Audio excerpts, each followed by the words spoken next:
इस वीडियो में एक अजीब सा रहस्य बताया है जिससे आप अपने अवचेतन मन की शक्ति को इस्तेमाल करके जिंदगी की बड़ी से बड़ी कठिन सफलता आसानी से प्राप्त कर सकते हैं। कैसे अपने अवचेतन मन की शक्ति को इस्तेमाल करना है, इसकी विधि क्या है, इस विषय पर हम आज एक अद्भुत कहानी आपको सुनाएंगे। तो चलिए कहानी की शुरुआत करते हैं। दोस्तों, हमारा जो चेतन मन होता है उससे करीब 9 गुना अधिक ताकतवर हमारा अचेतन मन होता है। अगर 1 गुना ताकत हमारे चेतन मन के पास है तो इसका अर्थ यह हुआ कि उससे 9 गुना अधिक ताकत हमारे अवचेतन मन के पास है, क्योंकि अवचेतन मन ही हमारे पूरे शरीर को नियंत्रित करता है। चेतन मन हमारे दिमाग का एक हिस्सा है जो हमारे विचारों और भावनाओं से प्रेरित होता है, और हमारा चेतन मन ही तर्क वितर्क करने में हमारी मदद करता है। लेकिन दूसरी तरफ हमारा अवचेतन मन यह तर्क वितर्क नहीं करता, यह उस जानकारी को ग्रहण कर लेता है जो इसे चेतन मन देता है। इसीलिए जैसा हम अपने अवचेतन मन में सोचते हैं वैसे ही हम बनते चले जाते हैं। क्या आपने कभी इन बातों पर विचार किया है कि कोई व्यक्ति दुखी क्यों है और वहीं पर दूसरा व्यक्ति इतना सुखी क्यों है? एक व्यक्ति सुख और समृद्धि से भरा हुआ है, वहीं पर दूसरा व्यक्ति इतना गरीब और दुखी क्यों है? एक व्यक्ति भयभीत और डरा हुआ है, जबकि दूसरा व्यक्ति आस्था और विश्वास से भरा हुआ है। एक व्यक्ति बड़े से महलों में रहता है, वहीं पर दूसरा व्यक्ति गरीब और टूटी फूटी झोपड़ी में रहता है। कोई बहुत सफल है तो कोई असफल। कोई व्यक्ति कुछ ही मेहनत करके सफलता प्राप्त कर लेता है और वहीं पर कोई दूसरा व्यक्ति जीवन भर मेहनत करने के बाद भी असफल ही रह जाता है। तो आखिर इन सब चीजों का कारण क्या है? क्या आपने कभी इन पर विचार करने की कोशिश की है? हमारे जीवन में जो भी अच्छा है वह हमारे अचेतन मन पर निर्भर करता है। अर्थात यदि आप अपने अचेतन मन में यह बात डालेंगे, मेरे साथ जो कुछ भी होगा वह अच्छा होगा, मेरे साथ जो कुछ भी हो रहा है वह अच्छा हो रहा है और मैं एक दिन कामयाब जरूर बनूंगा, तो आप अवश्य ही अपने जीवन में कामयाब बन जाएंगे। वहीं पर यदि आप अपने अवचेतन मन में बुरी बुरी बातें डालेंगे, अर्थात नकारात्मक बातें कहेंगे, तो आपके जीवन में केवल नकारात्मकता ही भर जाएगी और आपके साथ कुछ भी अच्छा नहीं होगा। आप जहां जाएंगे वहां पर आपके हाथ केवल असफलता ही लगेगी। आप हमेशा निराश और परेशान ही रहेंगे, लेकिन उनका हल आपको कभी नहीं मिल पाएगा। इसलिए यदि आप भी अपने मन को अच्छी तरह से जानना चाहते हैं, वो सेवा काम करवाना चाहते हैं जो आप चाहते हैं, उसे अपने नियंत्रण में रखना चाहते हैं, तो इस वीडियो को अंत तक जरूर देखिएगा, क्योंकि इस वीडियो में आपको ऐसी महत्वपूर्ण जानकारियां मिलेगी जिसकी मदद से आप अपना जीवन अच्छे से जी सकते हैं। आप जो चाहें उसे हासिल कर सकते हैं। आप जिस भी लक्ष्य को प्राप्त करना चाहते हैं उसे आप प्राप्त कर सकते हैं। आज की इस वीडियो में हम यह जानने वाले हैं कि आखिर चेतन मन और अवचेतन मन में मुख्य अंतर क्या है और वह किस तरह से काम करता है, और हम अपने अचेतन मन में अच्छी बातें किस प्रकार से डाल सकते हैं जिससे हमारा जीवन परिवर्तित हो सके, हम सफलता की ओर आगे बढ़ सके। बहुत समय पहले की बात है, एक नगर में एक बहुत ही प्रसिद्ध गुरु रहा करते थे। उनकी ख्याति दूर दूर तक फैली हुई थी। उनके आश्रम में उनके कई शिष्य भी थे। एक दिन संध्या के वक्त वह गुरुवर अपने सभी शिष्यों को बुलाकर उन्हें उपदेश दे रहे थे। वे कह रहे थे, शिष्यों, हमारा मस्तिष्क 2 भागों में विभाजित है, चेतन मन और अवचेतन मन। चेतन मन हमारे मस्तिष्क का पहरेदार है, वहीं पर अवचेतन मन हमारा मालिक है। उन गुरु की आवाज सुनकर एक शिष्य खड़ा हुआ और वह उन गुरु से कहता है गुरुदेव, आप क्या कहना चाहते हैं? आप कहीं ये तो नहीं कह रहे कि हमारे भीतर कोई और है जो हमें चला रहा है, जो हमारी सारी क्रियाओं पर नजर रखे हुए हैं? इस पर गुरुवर उस शिष्य को मुस्कुराते हुए कहते हैं, भंते, मैं तुम्हें एक छोटी सी कहानी सुनाता हूं। इस कहानी में तुम्हें तुम्हारे सवालों का जवाब मिल जाएगा। इस कहानी को ध्यानपूर्वक सुनना और इसे समझने का प्रयास करना। आगे गुरुवर कहानी बताते हुए कहते हैं, बहुत समय पहले की बात है। एक नगर में एक बहुत ही धनी सेठ रहा करता था और उसकी एक बड़ी सी हवेली भी थी। उसकी हवेली के द्वार पर हमेशा एक पहरेदार तैनात रहता था और हवेली में जब भी कोई उपद्रव होता, कोई शोर शराबा होता या लड़ाई झगड़े होते, तो उसकी आवाज चारों ओर गूंजने लगती और उस आवाज को सुनकर आसपास के पड़ोसी भी उस महल के पास आते और उस पहरेदार को खूब समझाने की कोशिश करते और कहते, देखो, तुम्हारी हवेली से बहुत सारी आवाजें आती हैं, लड़ाई झगड़े होते रहते हैं, जिससे हमारे घर की शांति भंग हो जाती है। कृपया करके लड़ाई झगड़े को बंद करो। आखिर इस शोर शराबे में क्या रखा हुआ है? इस तरह से लड़ाई झगड़े करके तुम अपना जीवन कैसे शांति से बिता सकते हो? इस पर वह पहरेदार जवाब देते हुए कहता है, देखो भाई, मैं जानता हूं कि लड़ाई झगड़े करना बुरी बात है, शोर शराबा करना बुरी बात है, लेकिन मैं क्या करूं? मैं भी इससे बहुत परेशान हूं। जो भी लड़ाइयां होती हैं वह हवेली में होती है, इससे मेरी भी शांति भंग होती है। लेकिन आप मुझे क्यों समझा रहे हैं? इसका कारण मैं तो नहीं, इसका कारण तो मेरा मालिक है। आप उसे जाकर समझाइए। यह बात सुनकर पड़ोसी भी यह बात समझ जाता कि बात तो सही है। आखिर इसमें इस पहरेदार की क्या गलती है? यह तो केवल अपना काम कर रहा है। गलती तो मालिक ही है। वह उपद्रव करता है, वह शोर शराबे करता है, वह लड़ाई झगड़े करता है, और जब भी उसे यह सब करने का मन होता है तो वह हवेली के बाहर आता है और उपद्रव करके वह वापस हवेली में जाकर बैठ जाता है। और जिन लोगों को भी उस हवेली के मालिक से तकलीफ होती, जिनकी भी शांति भंग होती, वे सभी आकर उस पहरेदार को ही समझाने का प्रयास करते। वह उसे खूब समझाते, लेकिन क्या इससे यह समस्या सुलझेगी? इस प्रश्न के साथ गुरुवर अपने शिष्य से कहते हैं, तुम ही बताओ इसका क्या समाधान है? इस पर वे शिष्य गुरु के इस प्रश्न का जवाब देते हुए कहता है गुरुवर, जिन्हें भी उन हवेली के मालिक से तकलीफ है जो शोर शराबे करता है, लड़ाई झगड़े करता है और लोगों की शांति भंग कर देता है, उन सभी को उनसे बात करनी चाहिए, तभी तो इसका समाधान निकलेगा। भला पहरेदार की इसमें क्या गलती है? वह तो केवल अपना काम कर रहा है और वह उससे ज्यादा कर भी क्या सकता है? उसके हाथों में तो और कुछ भी नहीं। इस पर वह गुरुवर मुस्कुराते हुए अपने उस शिष्य से कहते हैं, भंते, ठीक इसी तरह से हमारा मन भी होता है।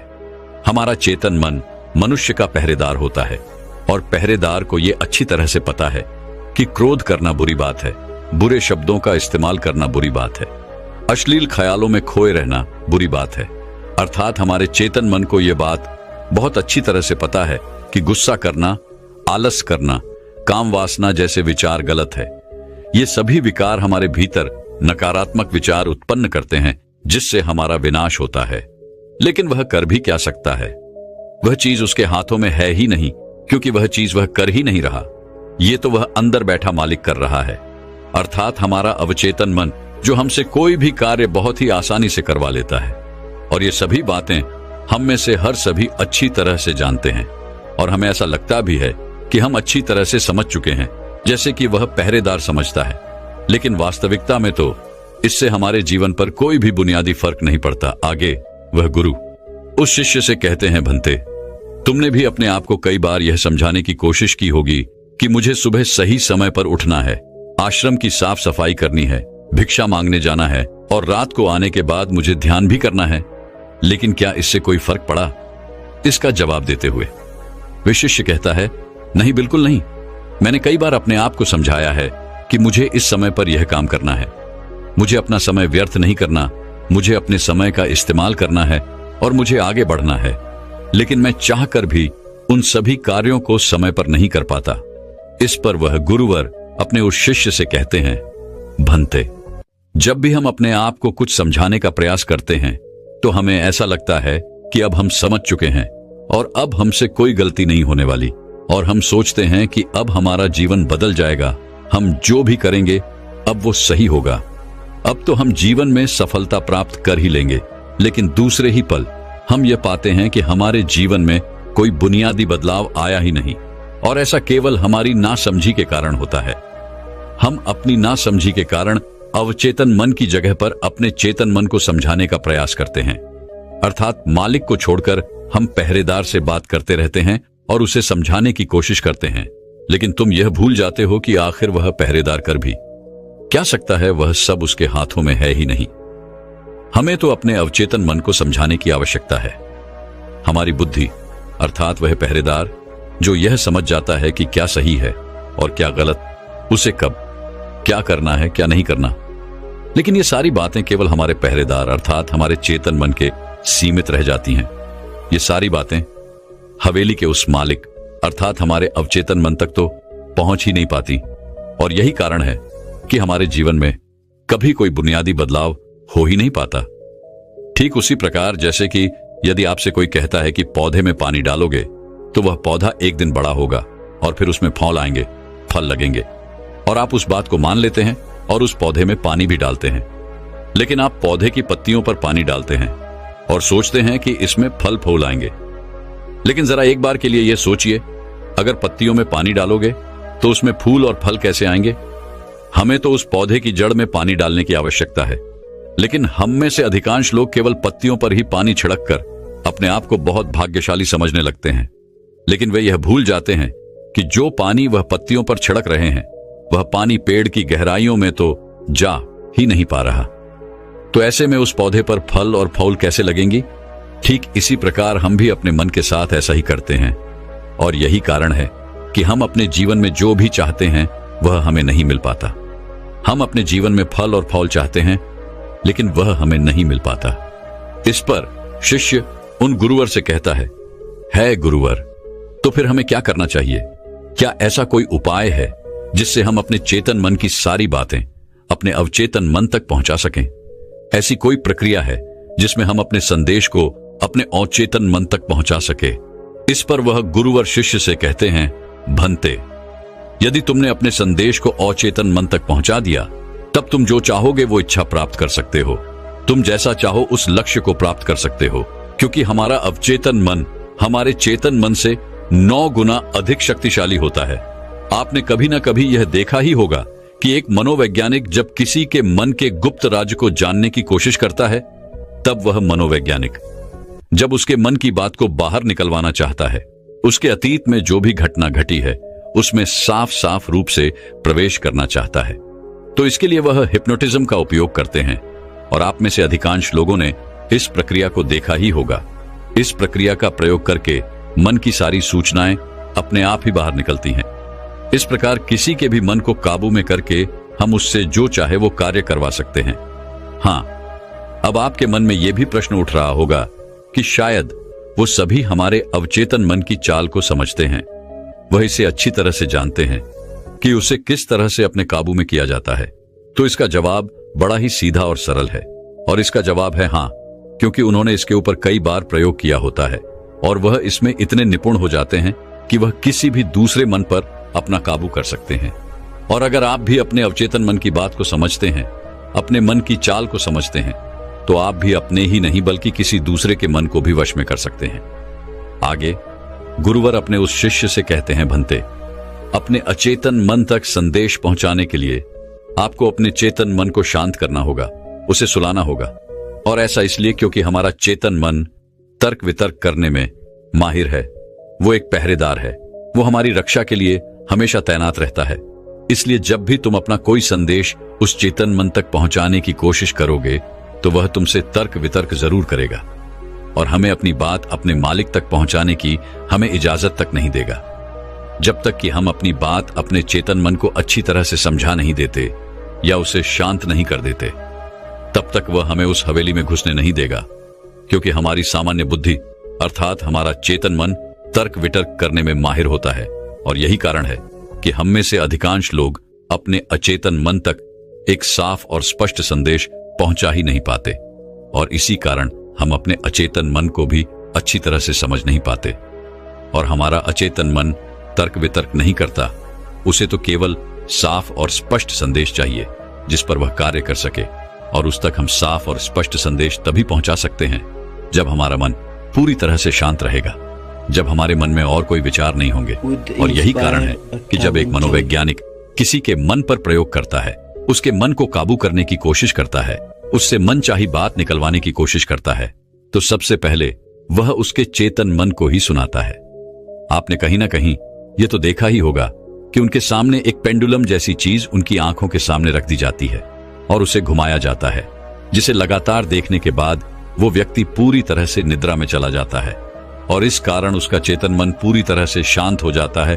और जब उसका पहरेदार पूरी तरह से सो जाता है और उसके पास तर्क वितर्क करने के लिए कोई नहीं बचता, तब वह वैज्ञानिक आसानी से उस हवेली में जाता है और उस मालिक से जी भर के बातें करता है। जो बातें वह चाहता है वह बातें वह उससे निकलवा देता है। तिब्बत के एक महान दार्शनिक ने कहा था कि अगर बात समझ में आ जाए तो आपका जीवन परिवर्तित हो जाता है। लेकिन उन्होंने वह बात उस समय के लोगों के लिए कही थी क्योंकि उस समय तिब्बत और बाकी दुनिया के लोग बहुत सरल हुआ करते थे। उनका मन बहुत साफ हुआ करता था और उनको जो भी बातें बताई जाती थी वह उन बातों को बड़ी शांतिपूर्वक सुनते और समझते थे। उस समय कोई भी तर्क वितर्क नहीं करता था, और जब कोई व्यक्ति तर्क वितर्क करने में माहिर होता था तो वह उसे तर्क वितर्क करने देते और शांति से केवल उसकी बातें सुनते। जब तक कि व्यक्ति तर्क अभितर्क वितर्क करके थक न जाए तो वह गुरु के पास वापस आता है और उनसे कहता है गुरुवर, मैं अब तर्क वितर्क करके थक चुका हूं, लेकिन उससे मुझे कुछ भी हासिल नहीं हुआ। कृपया करके अपना कोई मार्ग बताइए। आप मुझे अपने तरीके से समझाए, अब मैं उसमें कोई भी अवरोध उत्पन्न नहीं करूंगा। ठीक इसी प्रकार से हमारी बुद्धि भी काम करती है। जब हमारा मस्तिष्क तर्क वितर्क करके थक जाता है तब उसे इस बात का एहसास होता है कि तर्क वितर्क करके उसे कुछ भी हासिल नहीं होने वाला, और उस समय तक उसे कुछ भी समझ में नहीं आएगा। दोस्तों, महात्मा बुद्ध अपनी बातों को 3 बार दोहराया करते थे, और यदि कोई बात आपसे 3 बार कही जाए तो क्या आप उस बात को सुन पाएंगे?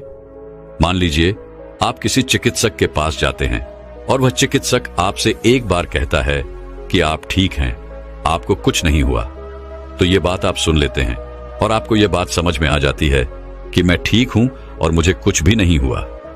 लेकिन अगर वही चिकित्सक आपसे बार बार वही बात कहे, बार बार वह वही बात दोहराए, तो क्या आपको क्रोध नहीं आएगा?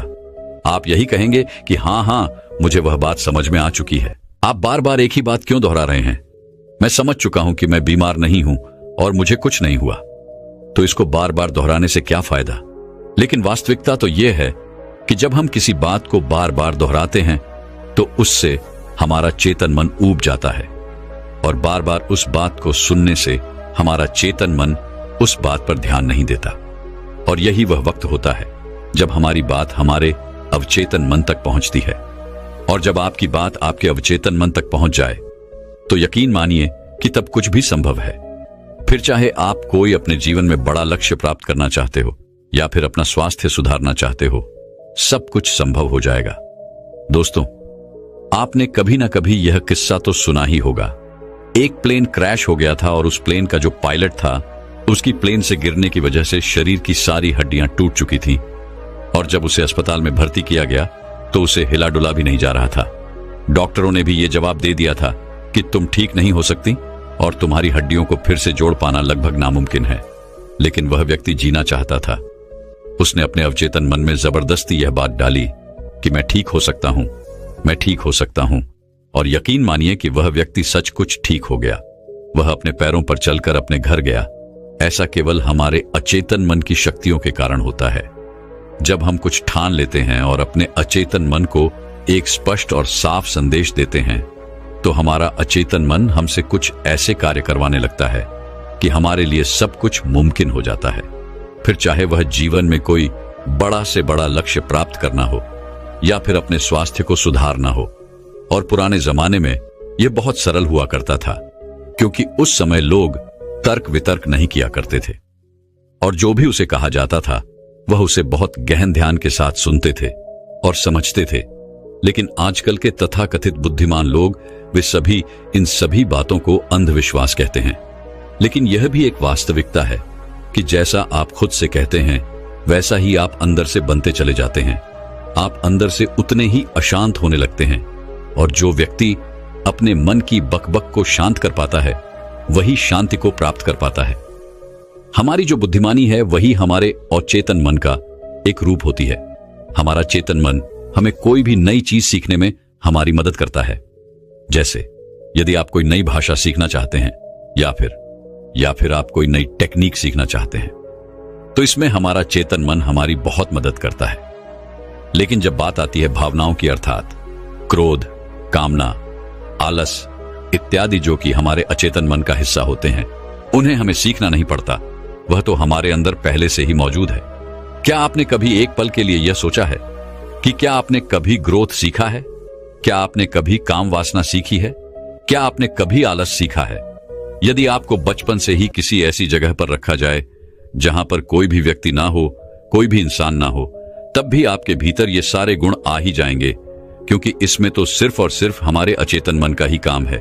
यानी कि वह चीजें जो प्रकृति ने हमें पहले से ही दी है, और वह सिर्फ हमारे अवचेतन मन के माध्यम से ही भरी जाती है, क्योंकि हमारा अचेतन मन कभी विरोध नहीं करता।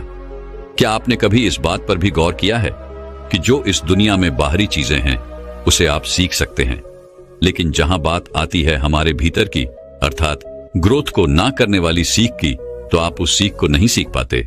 मान लो अगर आपको घड़ी सीखना है तो उसके बारे में हमारे अचेतन मन को कुछ नहीं पता होता, लेकिन वहीं पर यदि कोई आपसे यह कहे कि 5 और 5 10 होते हैं, तो यह बात आपके अचेतन मन को अच्छी तरह से समझ में आ जाती है, क्योंकि आपका अचेतन मन विरोध नहीं करता और उसे एक साफ और स्पष्ट संदेश भी मिल रहा है। इसलिए हमें अपने अवचेतन मन तक साफ और स्पष्ट संदेश भेजने की आवश्यकता होती है, और यह तभी संभव है जब हमारा चेतन मन इसके आड़े ना आए। तभी वह शिष्य उन गुरुवर से कहता है गुरुवर, आखिर हम अपने अवचेतन मन को साफ और स्पष्ट संदेश क्यों नहीं भेज पाते? आखिर इसका क्या कारण है? इसका जवाब देते हुए वे गुरु शिष्य से कहते हैं, भंते, इसका पहला कारण यह है कि जब भी हम अपने अवचेतन मन में कोई सूचना पहुंचाने की कोशिश करते हैं तो हमारा चेतन मन पहले उससे तर्क वितर्क करता है। वह यह सोचता है कि इस जानकारी से हमें लाभ होगा या हानि, और जब तक हम अपनी सूचना को सही और साफ स्वस्थ तौर पर अपने अवचेतन मन तक नहीं पहुंचा पाते, तब तक वो हमारे लिए काम नहीं कर सकती है। मान लीजिए कि आप ईश्वर के सामने हाथ जोड़कर खड़े हैं और उनसे प्रार्थना कर रहे हैं कि है ईश्वर, मुझे एक अच्छी नौकरी मिल जाए, मैं अच्छी तरह से कामयाब हो जाऊं। इस दौरान हमारा चेतन मन यह सोचता है कि आखिर मुझे नौकरी मिल जाएगी और मैं कामयाब हो जाऊंगा, तो उसके बाद मैं क्या करूंगा? मैं ऐसा घर खरीदूंगा, ऐसी गाड़ी खरीदूंगा, अपने परिवार के लिए यह करूंगा, वो करूंगा, अपना खुद का व्यापार शुरू करूंगा। ऐसे कई प्रकार के विचार हमारे चेतन मन में उठने लगते हैं, और इसी कारण हम अपने औचित्य मन तक साफ और स्पष्ट संदेश भेज नहीं पाते। और इसीलिए कहा जाता है कि ध्यान हमारे मन को शांत कर देता है, और शांतपन में जो भी बातें डाली जाती हैं वो सीधे हमारे अवचेतन मन तक पहुंचती हैं, जिससे हम सब कुछ हासिल कर सकते हैं। जो भी अपने जीवन में हासिल करना चाहते हैं वह सब कुछ हमें बहुत आसानी से मिल जाता है। यदि आप भी अपने जीवन में बुनियादी रूप से परिवर्तन चाहते हैं, जीवन में कुछ बदलाव चाहते हैं और अपने जीवन में किसी लक्ष्य को प्राप्त करना चाहते हैं, तो आपको अपने अवचेतन मन तक साफ और स्पष्ट संदेश भेजना ही होगा। अपने अवचेतन मन को अपने वश में करना ही होगा, और अपने अवचेतन मन को वश में करने के लिए आप यह एक तरीका अपना सकते हैं। अगर आपको कोई चीज पानी है तो आपको उस चीज को मंत्र की तरह मन में दोहराना होगा, और ऐसा आपको करीब 28 दिन तक करना होगा। और यदि इस दौरान आपसे कोई यह कहे कि इससे कोई फर्क नहीं पड़ने वाला, यह सब बेकार की बातें हैं, तो उनकी बातों पर यकीन मत कीजिएगा, क्योंकि यदि आप कोई बात मंत्र की तरह दोहराते हैं तो वह मंत्र अर्थात वो बातें हमारे अवचेतन मन तक पहुंच जाती हैं। और एक बार यदि आपकी बात आपके अवचेतन मन तक पहुंच गई तो हम दुनिया की कोई भी चीज पा सकते हैं। हम किसी भी बड़े से बड़े लक्ष्य को हासिल कर सकते हैं, और उसके लिए आपको बस इतना ही करना है। जब भी आप रात को सोने जाएं तो बिस्तर पर लेटने के बाद नींद आने से ठीक पहले आपको करीब 10 से 15 बार अपने मन में उस मंत्र को दोहराना है जो भी आप चाहते हैं, और ऐसा करते हुए आपको नींद में चले जाना है, क्योंकि हमारा अचेतन मन कभी नहीं सोता। वो 24 घंटे 365 दिन आपके लिए लगातार काम करता रहता है, जबकि रात को सोते समय हमारा चेतन मन पूरी तरह से शांत होता है और वह सो जाता है। और यही वह समय है जब हमारा अवचेतन मन पूरी तरह से जागृत होता है। यह सबसे ज्यादा शक्तिशाली होता है। रात को सोते वक्त जो भी बातें आप अपने मन में डालते हैं, आप वैसे ही बनते चले जाते हैं। कभी आपने इस बात पर गौर किया है कि जब भी आप रात को सोते वक्त कोई नकारात्मक बात या नकारात्मक जानकारी लेते हैं तो सुबह उठते ही आपको नकारात्मक विचार आते हैं, और वहीं पर यदि आप रात को सोते वक्त सकारात्मक जानकारी या सकारात्मक बातें करते हैं तो अगले दिन सुबह आप बहुत ज्यादा ताकतवर महसूस करते हैं। आपका दिन पहले से ज्यादा अच्छा लगने लगता है, आप अच्छा महसूस कर पाते हैं। इसलिए रात को सोते वक्त कभी भी अपने आप से नकारात्मक बातें ना करें। हो सके तो हमेशा अपने आप से सकारात्मक बातें करें, या फिर आप चाहें तो इस प्रयोग को भी अपना सकते हैं और अपने जीवन में जो कुछ भी चाहे आप उसे पा सकते हैं, क्योंकि एक बार यदि आपका लक्ष्य आपके अवचेतन मन तक पहुंच गया तो उसे पाना बहुत आसान हो जाएगा। फिर वह चाहे कितना भी बड़ा क्यों ना हो, वह चाहे कितना भी कठिन क्यों ना हो, आप उसे हासिल कर ही लेंगे, आप उसमें कामयाबी पा ही लेंगे। इतना कहकर वह गुरुवर शांत हो गए और वह शिष्य भी यह समझ चुका था कि आखिर हमारे चेतन मन और अवचेतन मन में क्या अंतर होता है और किस प्रकार हम अपने लक्ष्य को प्राप्त कर सकते हैं। तो दर्शकों, चलिए अब सफलता पाने के ऊपर अगली रोचक कहानी की शुरुआत करते हैं। दोस्तों, जब हम यह सोचते हैं कि जो हुआ वह अच्छा नहीं हुआ, ऐसा नहीं होना चाहिए था, यदि मैं कोई तरकीब या कोई उपाय अपना लेता तो ऐसा नहीं होता, यदि मैंने किसी से सलाह ही ले ली होती या फिर खुद की सूझबूझ का इस्तेमाल किया होता तो आज मुझे यह परेशानियां नहीं उठानी पड़ती, मैं आज इस तरह से तकलीफों में नहीं रहता। इस प्रकार हम खुद को कोसने लगते हैं, खुद को दुखी करने लगते हैं। मैं आपको बता दूं कि इस तरह का पश्चाताप करने से आपको कोई लाभ नहीं होने वाला। आप चाहे कितने भी हाथ पैर मार लें, चाहे आप लाखों कोशिशें कर लें, लेकिन आप अपने अतीत को बदल नहीं सकते, क्योंकि इस तरह के विचार केवल चिंता पैदा करते हैं। लेकिन यही चिंता अर्थात यही पश्चाताप हमारे लिए बहुत लाभदायक भी साबित हो सकता है। अब आप में से कई लोग यह सोच रहे होंगे कि भला जो बीत गया, यदि हम उस पर सोच विचार कर रहे हैं तो यह हमारे लिए कैसे लाभदायक हो सकता है।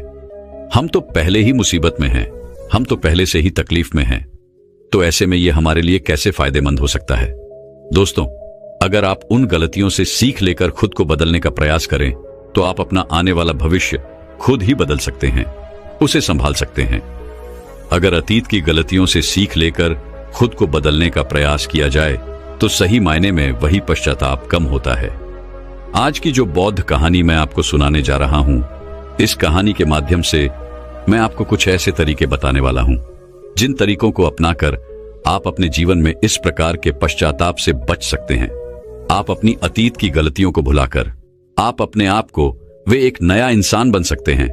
जो लोग खुद पर संदेह करते हैं, जो अपने ही विचारों में उलझे रहते हैं, जिन्हें उनकी अतीत की गलतियां परेशान करती रहती हैं, उनके लिए यह एक वरदान साबित हो सकता है। एक समय की बात है, एक नगर में एक युवक रहता था जो अपने कर्मों से बहुत परेशान था। उसने 30 साल कड़ी मेहनत की, लेकिन उसके बाद भी उसे अपने कर्मों का फल नहीं मिला, जिस कारण वह अंदर से बहुत निराश हो चुका था। वह अंदर से पूरी तरह से टूट चुका था, जिस कारण उसने संन्यास ग्रहण कर लिया। उसने सोचा कि मैं अपने संसारी जीवन में तो कुछ न कर सका, लेकिन मैं अपने सन्यासी जीवन में अवश्य कुछ न कुछ प्राप्त करके ही रहूंगा। मैं सत्य की खोज किसी भी कीमत पर करके ही रहूंगा। देखते ही देखते करीब 5 वर्ष बीत गए, लेकिन अब तक उसका अपने मन पर कोई नियंत्रण नहीं था। जब भी वह भिक्षा मांगने किसी नगर में जाता और वहां पर यदि उसकी नजर किसी सुंदर स्त्री पर पड़ जाती तो उसके मन में कामुक विचार उठने लगते थे, और जब भी वह शांत होता और अकेले कहीं पर बैठता तो उसे खुद पर क्रोध आता, उसे खुद पर पश्चाताप होता, और तब वह यह सोचता कि आखिर मैं सन्यासी क्यों बन गया जब मैं अपने मन पर नियंत्रण ही नहीं पा सकता। तो मेरे इस सन्यासी जीवन का क्या फायदा?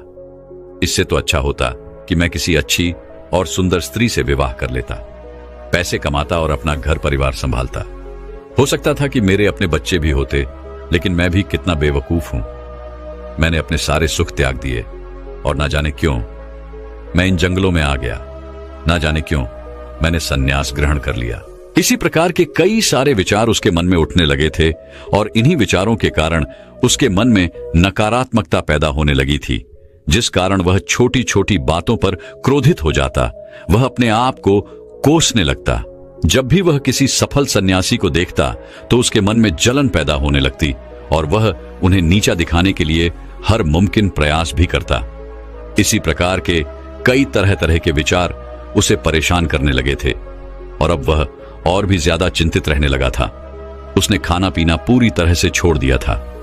एक दिन रात्रि के वक्त वह आश्रम के बाहर बैठकर रो रहा था, और रोते रोते उसने यह तय किया कि वह अपना जीवन समाप्त कर देगा। यह सोचकर वह आश्रम से निकल पड़ा और एक पहाड़ की चोटी पर जाकर खड़ा हो गया। रोते रोते वह यह सोच रहा था कि मैं चाहकर भी अब अपनी पुरानी जिंदगी में वापस नहीं लौट सकता, क्योंकि मैंने सबके सामने सन्यास ग्रहण किया है, और एक बार सन्यास ग्रहण करने के बाद इंसान का घर परिवार सब कुछ छूट जाता है। ऐसा सोचता हुआ वह उस पहाड़ से नीचे की ओर देख रहा था। उसकी आंखों से आंसू बह रहे थे, लेकिन अब भी उसके मन में तरह तरह के विचार उत्पन्न हो रहे थे। वह अब भी यही सोच रहा था कि यदि मैंने अपने जीवन में सही निर्णय लिए होते तो आज मुझे ये दिन न देखना पड़ता।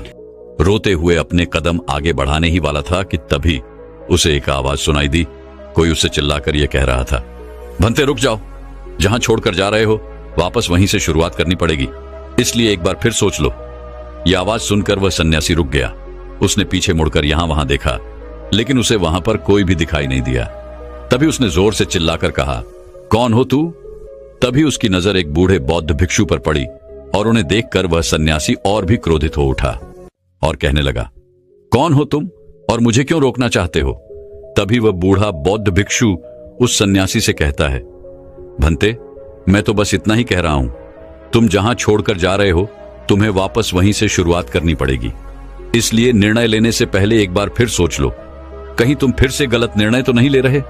तभी वह सन्यासी क्रोधित होकर उन बौद्ध भिक्षु से कहता है, आपको क्या लगता है कि मैं बार बार यही गलतियां दोहराऊंगा? मैं मानता हूं कि मैंने अनजाने में गलतियां की है और इसका मतलब यह नहीं कि बार बार मैं यही गलतियां दोहराते रहूंगा। मैंने अपनी गलतियों से बहुत बड़ी सीख ली है, लेकिन अब मैं उन गलतियों को ठीक नहीं कर सकता। अब मैं उन्हें बदल नहीं सकता, इसलिए मैंने बहुत सोच समझकर यह फैसला लिया है। उस सन्यासी की यह बात सुनकर वह बूढ़ा बौद्ध भिक्षु जोर जोर से हंसने लगा और उस सन्यासी से कहता है, भंते, अतीत की गलतियां कोई नहीं सुधार सकता, क्योंकि बीता हुआ समय कभी लौटकर नहीं आने वाला। हां, वे लोग मूर्ख होते हैं जो यह कहते हैं कि वे लोग अतीत को बदल सकते हैं। उनसे बड़ा अज्ञानी इस दुनिया में दूसरा और कोई नहीं हो सकता, क्योंकि जब तुम समय को वापस नहीं मोड़ सकते तो तुम अपनी अतीत की गलतियों को भला कैसे बदल सकते हो? लेकिन जो लोग समझदार हैं, जो लोग ज्ञानी हैं, वे लोग यह बात बहुत अच्छी तरह से जानते हैं कि जीवन में गलतियां करना कितना जरूरी होता है। गलतियों के कारण ही तो हम सीख पाते हैं, अपनी गलतियों से समझ पाते हैं और अपने भविष्य को बेहतर बना पाते हैं। आगे वह बूढ़ा बौद्ध भिक्षु उस सन्यासी से कहता है, भंते, जब तक तुम्हें खुद की कमियों का ही पता नहीं होगा तब तक तुम अपने आप को बेहतर कैसे बना सकते हो? और हमारी कमियां तो सिर्फ हमारी गलतियों से ही पता चलती हैं। आगे वह बूढ़ा बहुत भिक्षु उस सन्यासी से कहता है, बहती है, हर माता पिता अपने बच्चों को बड़े ही लाड़ प्यार से पालते हैं। वह उन पर कभी कोई आंच नहीं आने देना चाहते। वह यह नहीं चाहते कि उनका बेटा कभी कोई गलतियां करे और उसे कोई तकलीफ हो, लेकिन वह यह भूल जाते हैं कि जीवन एक युद्ध का मैदान है जहां हम खुद अपनी गलतियों से सीखते हैं और एक योद्धा बनते हैं। और जो यह सोचता है कि वह अपने जीवन में कभी कोई गलती ही नहीं करेगा, तो इसका अर्थ यह हुआ कि वह कभी भी जीवन के इस रण क्षेत्र में हिस्सा ही नहीं लेना चाहता। और जो कोई भी इस युद्ध में हिस्सा नहीं लेता, वह अपने जीवन में कभी कुछ नया नहीं कर पाता, ना ही वह अपने जीवन में कुछ सीख पाता है। वह तो केवल वही करता है जो उसे सिखाया गया है। और जो व्यक्ति इस युद्ध भूमि में हिस्सा लेता है, वह यह अच्छी तरह से जानता है कि उसे कई बार गिरना होगा, कई बार संभलना होगा, लेकिन उसे रुकना नहीं है, बल्कि उसे चलते रहना है, क्योंकि जीवन चलते रहने का नाम है। इस पर वह सन्यासी और भी क्रोधित हो उठता है और बौद्ध भिक्षु से कहता है, आखिर तुम कहना क्या चाहते हो? तुम इस तरह से मेरा समय व्यर्थ कर रहे हो। जो भी कहना है जल्दी कहो, अन्यथा अच्छा नहीं होगा। तभी वह बूढ़ा बौद्ध भिक्षु एक बार फिर मुस्कुराने लगा और उस सन्यासी से कहता है, भंते, आज मैं तुम्हें जीवन के ऐसे 5 तरीके बताने वाला हूं जिनका पालन करके तुम अपने अतीत की गलतियों को अपनी ताकत में बदल सकते हो। आगे वह बौद्ध भिक्षु उस सन्यासी से पूछते हैं, भंते, क्या तुम जानना चाहोगे कि वो 5 तरीके कौन से हैं? यदि तुम जानना चाहते हो तो इसके लिए तुम्हें भी मुझे एक वचन देना होगा। तभी वह सन्यासी कहता है, कैसा वचन? तभी वह बूढ़ा बौद्ध भिक्षु बड़े ही प्रेम से उस सन्यासी से कहता है, बस इतना ही कि तुम अपने मन से आत्महत्या का ख्याल निकाल दोगे। सिर्फ तभी मैं तुम्हें यह 5 बातें बताऊंगा, अन्यथा तुम अपने फैसले पर अटल रह सकते हो। लेकिन याद रखना कि जो गलतियां तुमने पहले दोहराई हैं, हो सकता है कि इस बार भी तुम वही गलती कर रहे हो।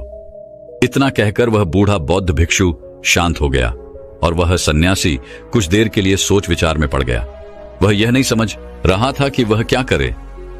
यदि वह आत्महत्या करता है तो उसे वह 5 बातें नहीं पता चल पाएंगी, और यदि वह 5 बातें जानने के लिए जाता है तो उसे आत्महत्या का ख्याल मन से निकालना पड़ेगा। वह सन्यासी असमंजस में पड़ गया, लेकिन काफी देर सोच विचार करने के बाद आखिरकार उसने उस बूढ़े बौद्ध भिक्षु की बात मान ली और वह उन बूढ़े बौद्ध भिक्षु के पास पहुंचा और कहने लगा, कहिए, आप क्या कहना चाहते हैं? तभी वह बूढ़ा बौद्ध भिक्षु उस सन्यासी से पहली बात बताते हुए कहता है, भंते, सबसे पहले तो तुम यह जान लो कि अतीत में जो भी तुमसे गलतियां हुई है वह किसके कारण हुई, उसके पीछे का क्या कारण था, क्योंकि कोई भी गलती करने के पीछे कुछ मुख्य कारण अवश्य होते हैं। तुम्हें सबसे पहले उन कारणों को पहचानना होगा। वह कारण या तो कोई मजबूरी हो सकते हैं या कोई इंसान हो सकता है जिसके कारण तुमने वो सारी गलतियां की, या फिर हो सकता है कि तुमने वो गलतियां केवल अपने स्वार्थ के लिए की हो। तुम्हें उन कारणों को पहचानना होगा। यदि तुम्हें किसी से धोखा मिला तो क्यों मिला? क्या तुमने कभी इसके ऊपर विचार किया है? क्योंकि शायद तुमने उस पर हद से ज्यादा विश्वास किया होगा। एक बार यदि तुमने उस कारण को पकड़ लिया और उसे जान लिया तो तुम यह समझ पाओगे कि तुमने कहां कमी रह गई, तुमने कहां पर गलती की, और एक बार यदि तुम अपनी गलती को समझ जाओगे तो तुम उसे सुधार भी सकते हो ताकि वैसी गलती भविष्य में तुमसे दोबारा ना घटे। आगे वह बूढ़ा बौद्ध भिक्षु उस सन्यासी से कहता है, गलतियां हमें दुख नहीं देती। दुख हमें तब होता है जब हम अपनी गलतियों को बार बार दोहराते हैं, जब हमें इस बात का एहसास होता है कि शायद हम अपनी गलती को अब सुधार नहीं सकते और शायद हमारे भीतर अब उतना आत्मबल नहीं बचा कि हम उन गलतियों से सीखकर उन्हें सुधार सकें। जब हमें खुद पर संदेह होने लगता है, खुद पर संशय होने लगता है, तब हमें पीड़ा होती है। किंतु एक बार, केवल एक बार यदि तुम यह समझ जाओ कि गलती करके जब हम उससे सीख लेते हैं और उस गलती को सुधारने का हर मुमकिन प्रयास करते हैं तो हमारे भीतर एक विश्वास जाग उठता है और फिर हमें कभी कोई दुख नहीं परेशान करता। इसलिए हमें किसी भी गलती के पीछे का कारण जानना बहुत आवश्यक होता है, और इसके लिए तुम चाहो तो खाली बैठकर चिंतन कर सकते हो। यह इतना मुश्किल भी नहीं है। एक बार अगर उस गलती के पीछे की वजह तुम्हें समझ में आ जाए, तब दूसरा तरीका काम आता है। जब हम गलती के पीछे की वजह को जान जाते हैं, उसे समझ जाते हैं, तो उसके बाद हमें खुद से एक सवाल करना चाहिए, और वह सवाल यह है कि गलती करने से पहले हम कैसे इंसान थे, और यह गलती करने के बाद हमारे अंदर क्या परिवर्तन हुआ है। क्या हमने अपनी गलती से कोई सीख ली है या नहीं, और यदि सीख ली तो फिर हमने अपने बारे में क्या जाना। आगे वह बूढ़ा बौद्ध भिक्षु उस सन्यासी से कहता है, भंते, यदि तुम इस प्रकार खुद से सवाल करोगे तो तुम पाओगे कि तुम्हारे जीवन में कुछ नए अनुभव जुड़ गए हैं, और यह अनुभव ही तुम्हें आगे ले जाएंगे, क्योंकि यह जीवन में आगे बढ़ने के लिए तुम्हारी बहुत मदद करेंगे।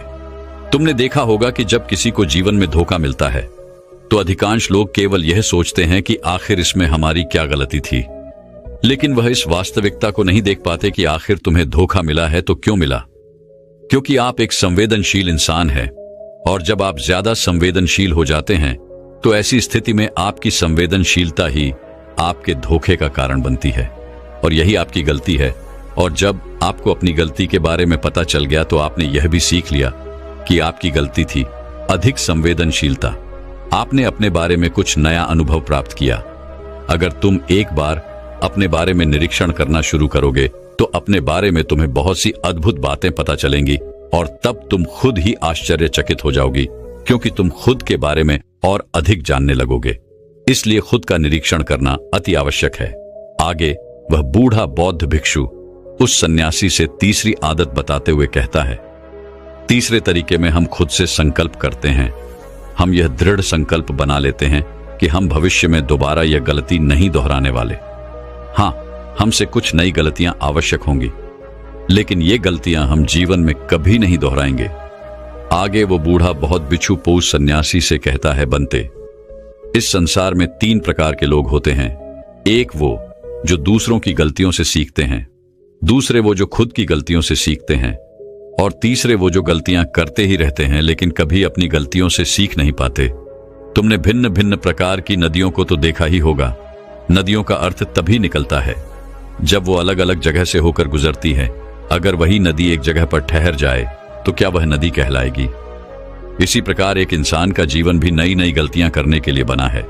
इसलिए एक बार जो तुमने गलती कर दी, उसके लिए दृढ़ संकल्पित हो जाओ कि तुम जीवन में वो गलतियां कभी नहीं दोहराओगे। हाँ, हो सकता है कि तुमसे कोई नई गलतियां हो, लेकिन यदि तुम बार बार वही गलतियां दोहराते हो तो तुम मूर्ख हो। ऐसी अवस्था में तुम में और किसी जानवर में कोई फर्क नहीं रह जाएगा। आगे वह बौद्ध भिक्षु उस सन्यासी को चौथा तरीका बताते हुए कहते हैं, भंते, कई बार तो हमें पहले से ही अपनी गलतियों के होने का एहसास हो जाता है। गलतियां होने से पहले ही हमें उसका आभास हो जाता है कि हमसे गलतियां होने वाली हैं। इसलिए अगर गलती होने से पहले आपको एहसास हो रहा है तो आप बहुत खुशकिस्मत है और आप उस गलती को होने से रोक सकते हैं। आपने कभी ना कभी इन संकेतों को महसूस किया होगा, क्योंकि यह ब्रह्मांड हमें संकेत देता है। लेकिन फिर भी हम में से अधिकांश लोग इन बातों को नजरअंदाज कर देते हैं, जिसका परिणाम हमें बाद में भविष्य में भोगना पड़ता है।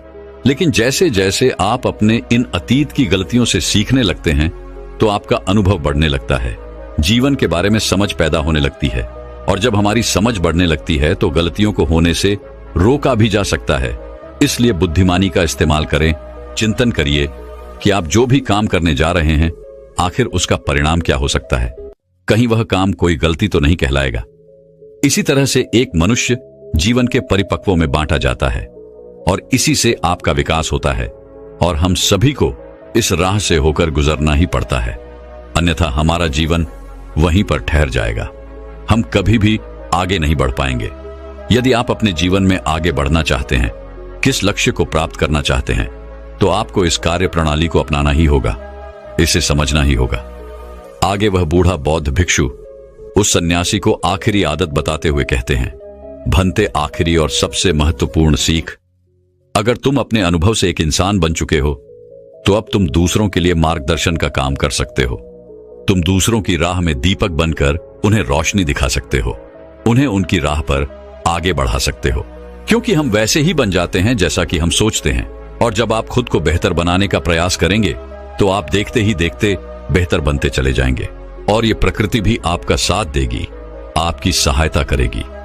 ब्रह्मांड आपको खुद ब खुद रास्ता दिखाएगा, और तब आप मानव जाति का कल्याण करने के कार्य में लग जाते हैं। तब वह शास्त्रों में सबसे सर्वश्रेष्ठ कार्य माना जाता है। इससे श्रेष्ठ कार्य तो और कोई हो ही नहीं सकता। जो व्यक्ति समस्त जीव जंतुओं और मानव जाति के कल्याण के बारे में सोचता है, ऐसे लोग परमात्मा हो जाते हैं। ऐसे व्यक्तियों के मन में प्रेम, करुणा, दया जैसे अनेक भाव उत्पन्न होने लगते हैं, और परमात्मा करुणा और प्रेम का ही दूसरा नाम है। इतना कहकर वह बूढ़ा बौद्ध भिक्षु शांत हो गया, और उस सन्यासी को भी अपनी गलती का एहसास हो गया। अब उसकी आंखों में खुशी की आंसू थे। वह उन बौद्ध भिक्षु के चरणों में जा गिरा और उन बूढ़े बौद्ध भिक्षु से कहता है गुरुवर, ऐसा निर्मल और जीवन का सार्थक ज्ञान पाकर मैं धन्य हो गया। आपने जो कुछ भी मुझसे कहा है उसे मैं अपने जीवन में जरूर अपनाऊंगा, और मैं भी अपने जीवन को सार्थक बनाकर दिखाऊंगा। इतना कहकर उसने उन बौद्ध भिक्षु को प्रणाम किया और वापस अपने आश्रम लौट गया। दोस्तों, मैं उम्मीद करता हूं कि यह कहानी सुनने से आपके जीवन में अच्छे बदलाव आए होंगे। आपको इस वीडियो से क्या सीखने मिला, ये कमेंट करके जरूर बताएं, और अपने परिवार, दोस्तों या आपके करीबी इंसान के साथ ये कहानी शेयर करके उन्हें भी इस ज्ञान से परिचित करवाएं। बाकी अगर आपको यह वीडियो दिल से अच्छी लगी हो तभी इस वीडियो को लाइक कर देना, और आपने अब तक इस चैनल को सब्सक्राइब न किया हो तो चैनल को सब्सक्राइब भी जरूर कर देना। आपका हर दिन शुभ हो और खुशियों से आपका जीवन भरा रहे। धन्यवाद। नमो बुद्धाय।